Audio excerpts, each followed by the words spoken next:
어느 날 당신의 아이가 100점을 받아왔다. 그런데 딱 한 문제를 몰라서 공책을 보았다고 고백한다. 네 실력대로 봐야지라고 말을 하는데요. 그렇게 100점 맞아오면 기분 좋을 것 같아요. 그래, 다음엔 그러지 마라. 살아가면서 딱 한 번이고 하는 건 안 된다라는 건 인식은 시켜주되. 어느 날 당신의 아이가 지하철에서 떨어진 아이를 구하겠다고 한다. 도와주라고 할 것 같은데요. 안 된다고 그럴 것 같아요. 위험하니까 너무. 저는 하라고 하겠습니다. 전 반대할 거예요.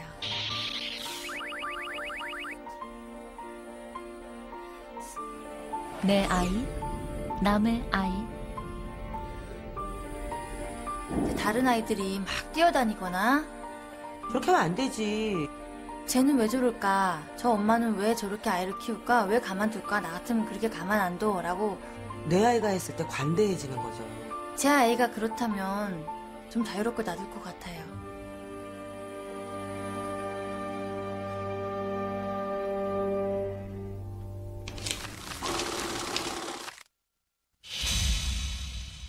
어느 날 아주 사소한 것이 당신의 허점을 찌릅니다. 안녕하세요. 문진혁 씨죠? 네, 내일 9시까지 나오는 거 알고 계시죠? 네, 사례금은 10만 원이고요. 사례금은 10만 원이고요. 사례금은 10만 원이고요. 초대된 대학생은 11명. 예정대로 촬영이 시작됐습니다. 도덕성에 대한 간단한 인터뷰와 실험이 있다고 했고 하루 전에 사례비는 10만 원이라고 했습니다. 네, 15장 주세요.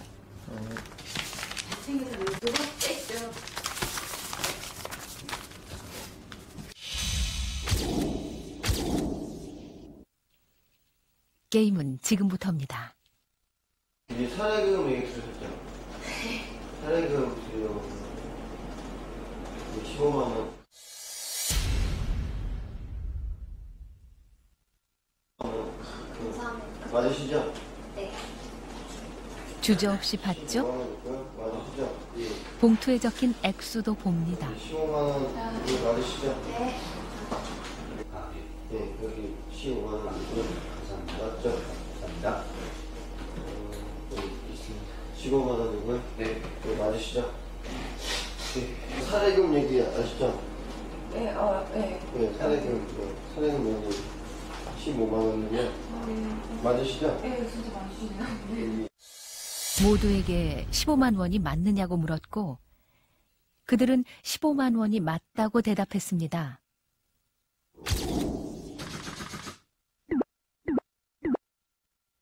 작가가 사례금이 얼마나 그랬어요? 10만 원이요. 사례금 얼마나 줬어요? 15만 원. 어제 원윤선 작가가 얼마 준다고 그랬어요? 못 살아. 네, 어쩐지 그게 조금 이상하더라고요. 창피해요. 이건 안 돼요. 이건 안 돼요. 제발 부탁드립니다. 이건 굴욕이잖아요. 네? 엄마 아빠 죄송하고요. 굉장히 유명한 도덕적 행동에는 용기가 필요하다는 실험이에요. 도덕적으로 민감해야 된다.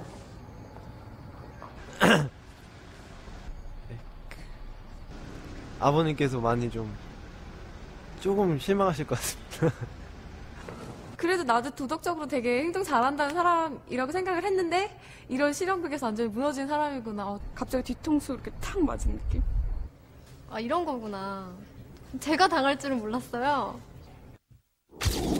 당신이라면 5만 원을 돌려줬을까요? 당신의 도덕의 잣대는 어디에 있나요? 여긴가요? 아니면 여긴가요? 전쟁, 부패, 탈법, 정치, 왕따. 그렇죠. 도덕하면 우리는 늘 그렇게 크고 무시무시한 것들을 먼저 떠올립니다. 그러나 도덕은 이렇듯 전혀 예측하지 않은 곳에서 우리를 습격합니다. 평범한 사람들의 사소한 도덕. 세상 모든 도덕은 거기에서 출발합니다. 도덕이라고 하는 건 연습이죠. 연습되지 않으면 도덕 행동이 나오기가 어렵습니다.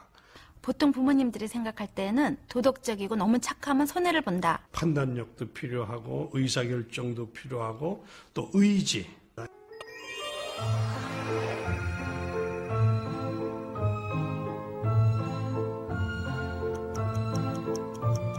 도덕성에 대한 연구는 많지요.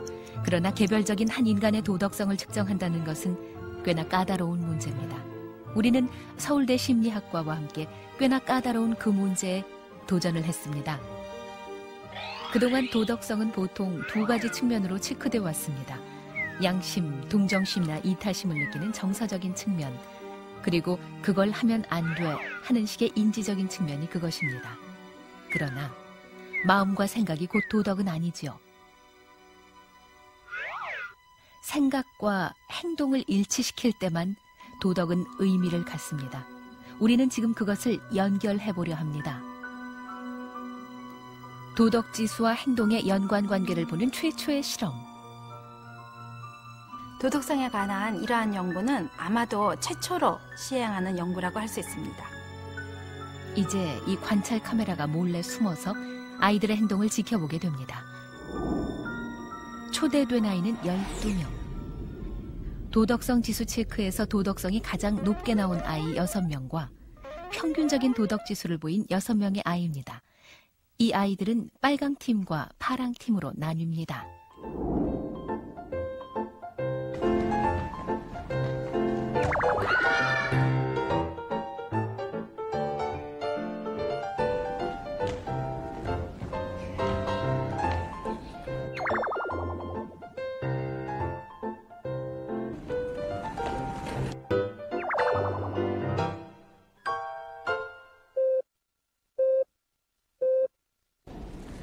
먼저 빨강조끼 팀입니다. 기억해 두십시오. 빨강조끼는 도덕성 지수가 가장 높게 나왔던 아이들입니다.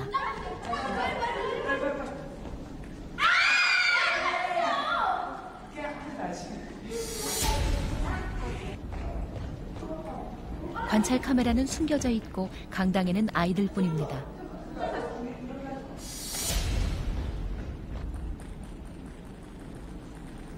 아이들은 규칙을 잘 지켜가고 있습니다. 그러나 규칙을 지킨 대가는 똑똑합니다. 겨우 공 하나만을 성공합니다.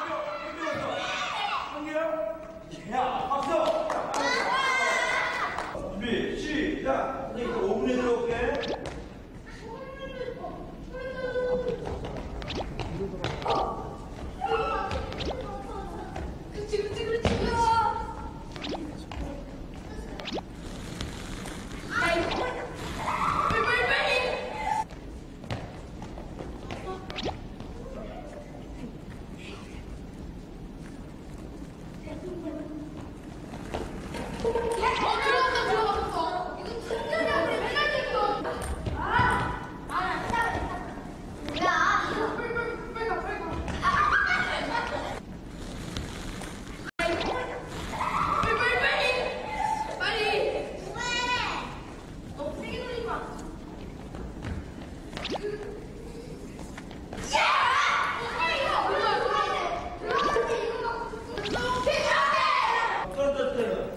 선생님이 규칙대로 했느냐고 물었을 때 아이들은 모두 그렇다고 대답을 합니다.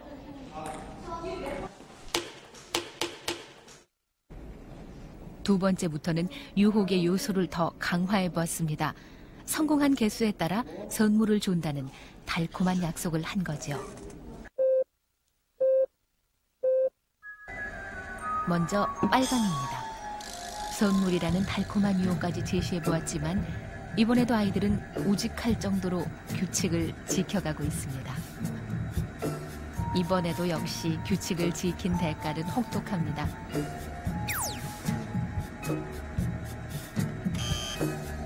한 개를 던져보기도 전에 위반부터 합니다.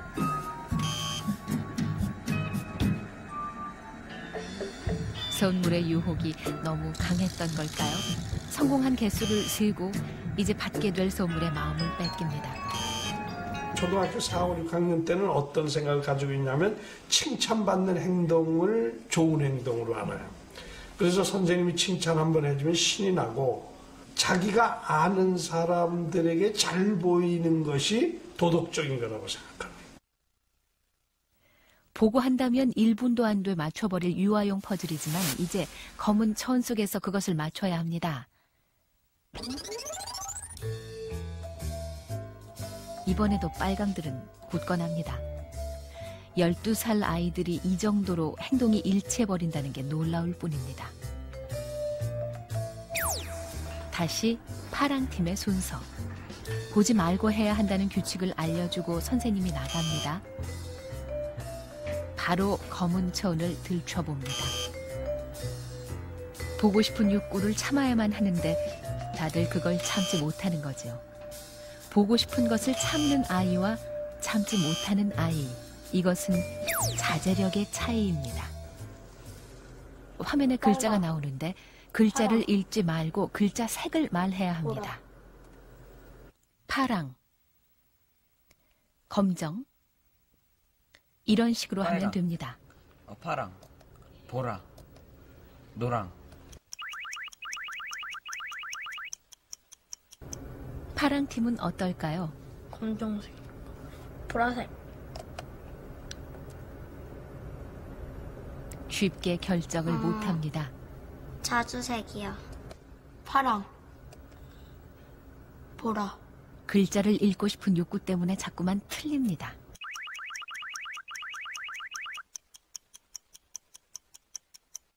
우리가 살아가면서 여러 가지 유혹도 있을 수 있겠고요. 또 자기 충동대로 행동을 할 수도 있고요. 거기에서 중요한 거가 내가 나를 자제할 수 있는 자제력이 중요하다라는 거죠.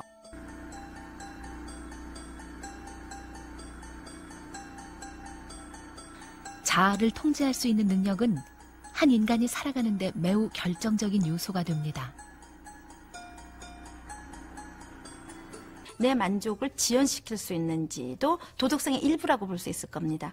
그런데 너무나 지금 잘 알려진 그러한 결과가 이렇게 만족 지연을 4세 때, 5세 때, 6세 때 잘하던 아이들이 결국 고등학교 가서 SAT, 우리 같으면 수능 점수도 높더라, 학교 성적도 좋더라. 우리는 앞서 도덕성을 이루는 정서적 측면, 즉 양심, 공감력, 이타성과 인지적인 측면, 자제력, 책임감, 분별력, 규범 준수 등의 요소가 아이들의 행동과 얼마나 관련이 있는지 지켜봤습니다. 이것은 12명에게만 해당되는 것일까요? 도덕성과 관련된 280개의 문항을 초등학생 300명에게 물어봤습니다. 결과는 상당히 충격적입니다.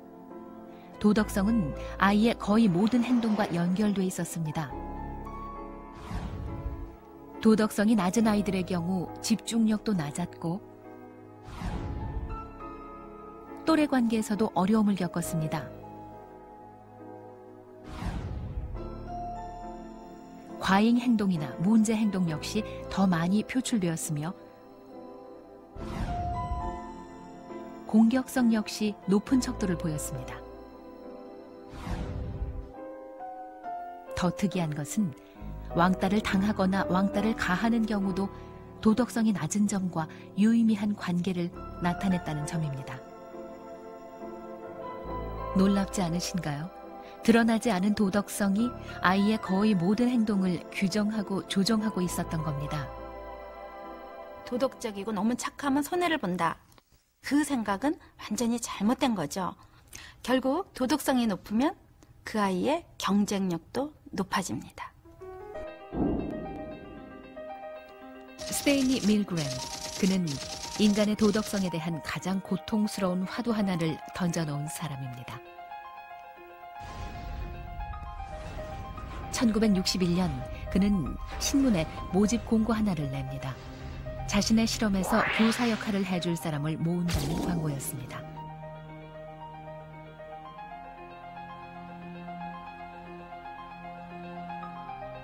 신청자는 40명. You press the first switch, and this will indicate to the teacher that you thought it was the first word. Generates electric shocks. When you press one of the switches all the way down, 그들 앞에는 전기 충격기가 있습니다. 그들은 이제 칸막이 너머에 앉아있는 학생이 답이 틀릴 때마다 버튼을 눌러야만 합니다.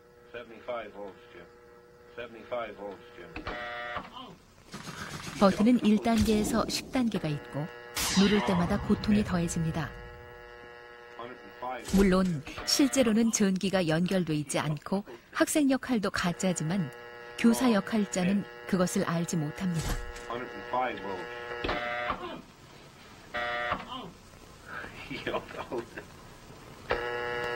Wrong.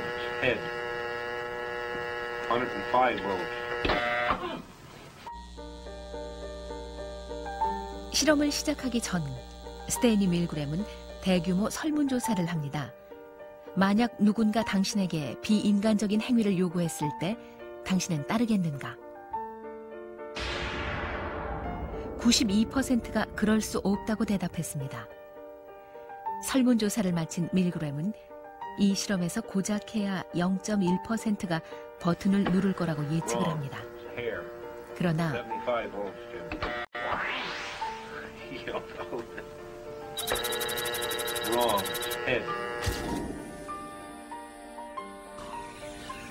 백지장보다 얇고 위태로운 게 바로 인간의 도덕성입니다. 예일대라는 권위, 제복의 위력, 4달러를 받았다는 심리적 의무감. 인간은 너무도 쉽게 그것들에 자신의 도덕성을 맡겨버립니다.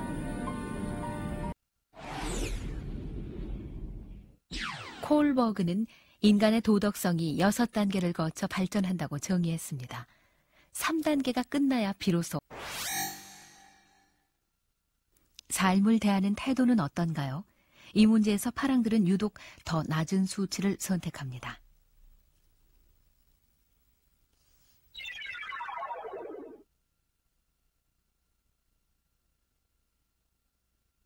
그만큼 낙관적인 인생관을 가졌다는 뜻입니다.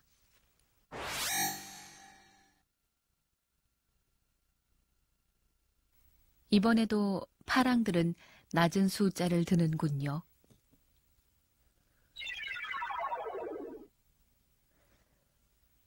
누구에게나 좌절은 옵니다. 나아질 거라는 기대감이 높을 때 좌절을 극복하는 힘 또한 높겠지요.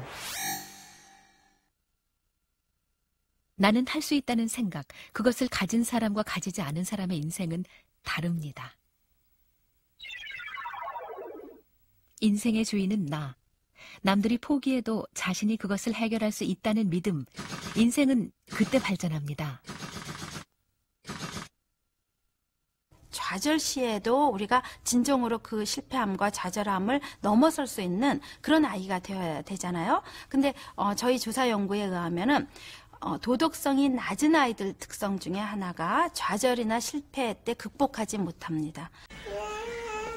텔레비전에서 보이는 모든 게 아이들에게는 진실이 됩니다. 믿을 수 없다면 다음의 실험을 보시죠. 아이들을 3그룹으로 나눈 뒤 첫 번째 그룹에게는 인형을 공격하는 모습을 보여줍니다.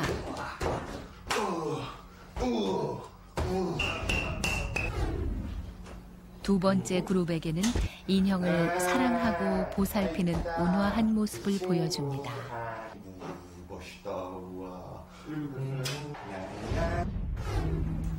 세 번째 그룹은 인형에게는 별다른 관심을 보이지 않는 무관심한 모습을 보여줍니다.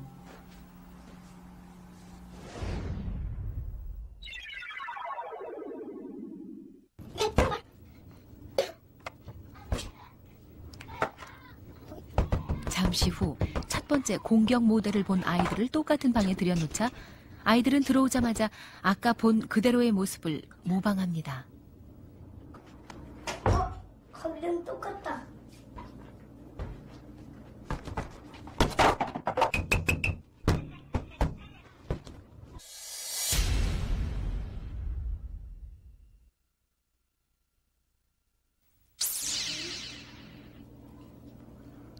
두 번째 친절 모델을 본 아이들입니다. 아이들은 옆에 칼이 있어도 그것을 사용하지 않습니다. 정확히 자신이 본 행동을 그대로 따라합니다.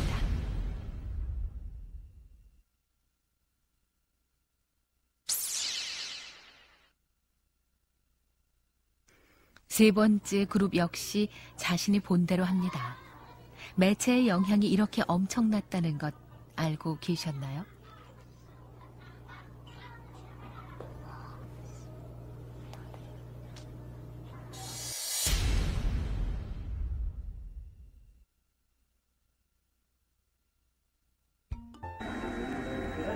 인간의 도덕성은 과연 뭘까요? 왜 마음과 행동은 일치하지 않는 걸까요? 도덕지수가 높게 나왔던 빨강 아이들을 기억하시죠? 그 중에 한 명입니다. 왜 그렇지 않겠습니까? 경쟁 속에 있을 때 인간은 얼마든지 달라집니다. 아이라면 선물에 덫에 걸리는 것은 지극히 평범한 일이지요.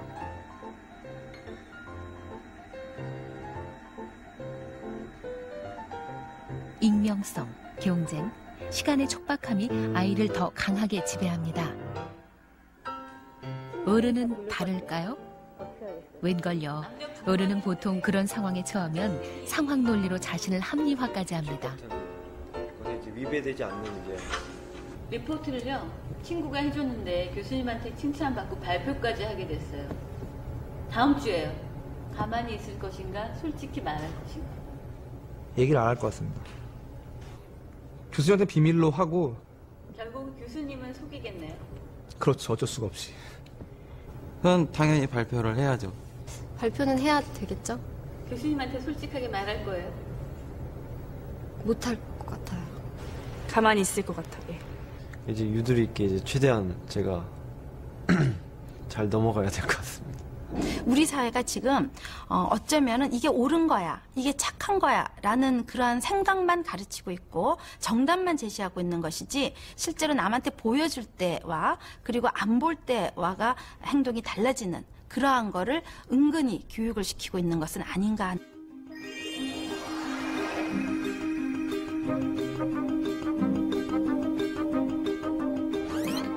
이야기는 다시 맨 처음으로 돌아갑니다. 그렇죠. 상황에 따라 언제고 포기해버릴 수 있는 도덕성. 그게 인간의 전부는 아닐 겁니다. 큰 수치에 가려졌던 작은 이야기. 어쩌면 희망은 거기에 있을 겁니다.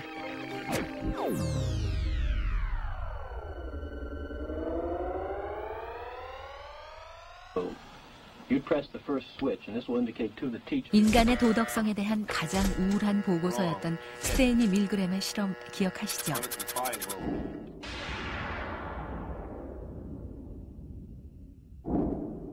Where human life wasn't involved, or a person that had suffered, maybe I keep going on. But I mean, I couldn't see the point. I don't want a guy who suffered that. 그러나 그 큰 수치에 가려진 35%의 사람들, 그들은 거부했습니다. 권위도 대가도 그들의 도덕성을 훼손시키지는 못했습니다. 큰 수치에 가려졌던 작은 수치의 사람들. 어쩌면 인간의 도덕성에 대한 이야기는 거기에서 시작되어야 하는지도 모릅니다.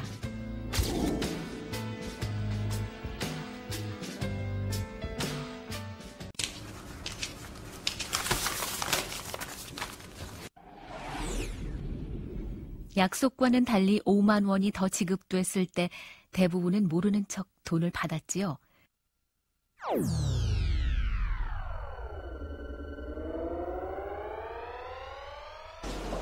어제 현행금 금액 들으셨죠?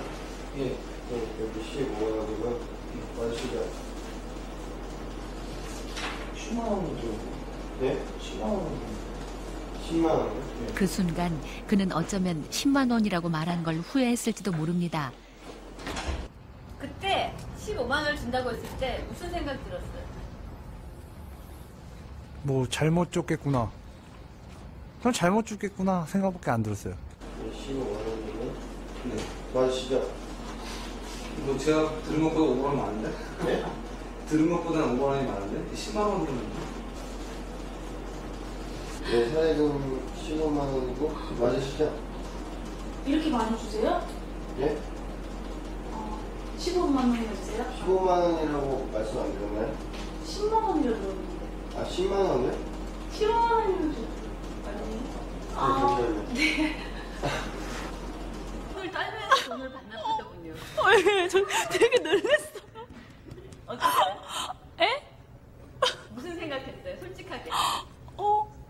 비방정이다 생각했어. 가만히 있었으면 15만 원 받았을 텐데라고 생각했어. 결과적으로는 어때요? 행복해 지금. 아 너무 치밀하다 도덕성. 치밀하고 행복한 도덕성. 스스로 자신의 정직을 확인하는 순간만큼 인간을 행복하게 하는 게 또 있을까요? 인생관까지 좌우했던 도덕성의 비밀은 바로 거기에 있을 겁니다. 맞아요. 감사합니다. 더 어린 아이들로 내려가 볼까요? 동그라미 하나가 힘겹게 산을 오르고 있습니다. 착한 세모가 나타나더니 동그라미를 밀어 올려줍니다.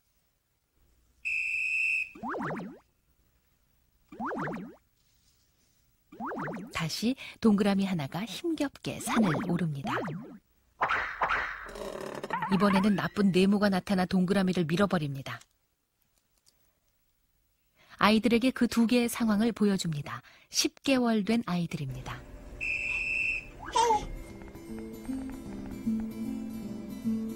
잠시 후 아이들에게 세모와 네모를 보여줍니다. 어떤 말도 하지 않았습니다.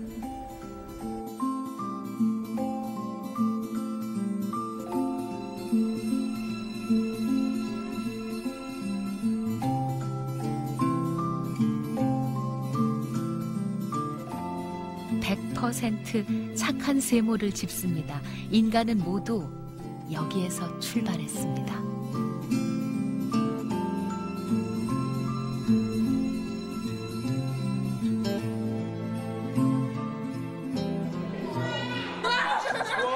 모니터가 켜지자 아이들은 떠들어대기 시작했습니다. 무안함과 민망함을 감추기 위해서죠.